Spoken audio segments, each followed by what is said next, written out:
There were some aspects about the rental that I really liked, but there were a lot of things that I thought they did not get right.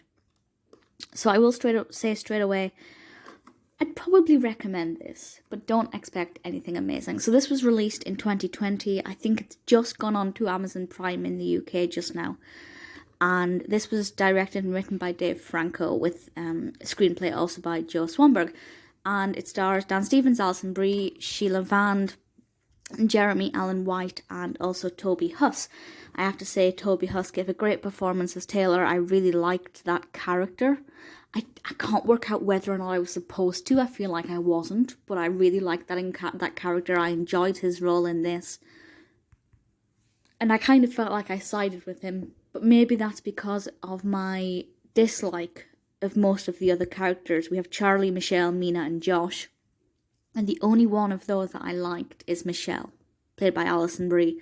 That's nothing against the actors. I think, the performances were really good. I have no issues there. But the characters were just, for the most part, really annoying. So basically, these two couples rent a vacation home and they have this getaway.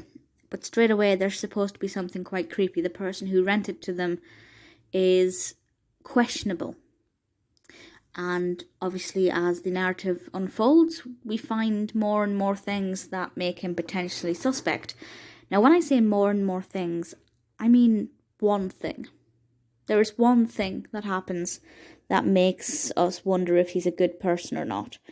And it's very minor, this one thing, and something they could have resolved quite easily. So I feel like the narrative could have been amazing. It could have been incredible. It didn't work because there was not any real threat. As I said, there was one potential problem, and it could have evolved into something quite incredible visually, and it could have been something really fantastic, and they could have made it quite sinister, but they didn't. The other thing is that nothing happens for the first... I think I checked the time on the film on Prime, and I think I was about 50 minutes into it. The film's an hour and a half, and nothing had really happened. Maybe 40 minutes, nothing had happened. So by the time that one thing did happen, I'd kind of started to get really bored and had already lost faith. The pacing is just absolutely abysmal. And then after that mark, maybe 10-15 minutes later, something happens, and that's something I thought, well, that was unexpected, that was dramatic, I like this because I didn't expect it, maybe the film can turn itself around. But what happens is quite ludicrous, because it's so isolated. And then there's another character brought in, and I can't really say anything else about this character without giving too much away. But this other character is brought in, and I feel like they were completely unnecessary. Without that character, this could have been a pretty decent film about the power of paranoia. And certainly that's not what they're trying to get at. There's nothing in this film that would suggest that they were trying to do that. But without this other character, it could have been an interesting study at paranoia. And I think that could have worked quite well. Please forgive the sound of my laptop having a meltdown. So that could have been good. But unfortunately, they brought in this other character who I feel added nothing. On the one hand, this character was essential for the rest of the narrative to develop, but it wasn't enjoyable. Without this character, it could have been a different kind of narrative, and it could have salvaged itself. And after that point, roughly at the point where that character appears, the lighting becomes appalling. Now, I get that they were trying to use low lighting to make it atmospheric, but I actually struggled to see what was going on screen.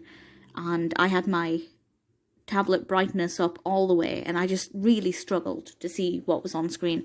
So it wasn't just low lighting, it was just very bad lighting. And then it goes chaotic and a lot of things happen, and that was quite good because there were a few little twists that I hadn't expected. But again, because of this other character, it didn't seem as interesting as it could have been. So the film certainly has potential. It had the potential to be something really interesting.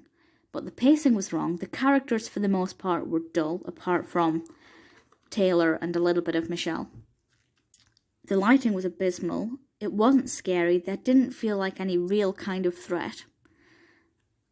It really delivered next to nothing. So why am I recommending it? I'm recommending it because it could have been good. And I think it's one way you can watch it and actually pinpoint the things they got very wrong. And then maybe in your own mind rewrite bits of it. But at the same time, maybe you'll like it. You know, I think Alison Brie's performance was very good. I mean, all the performances were good. And Toby Huss as Taylor was a very good performance. So I have absolutely no issues there. Give it a go if you think you'll be interested in it, but don't expect anything good, because it really is not.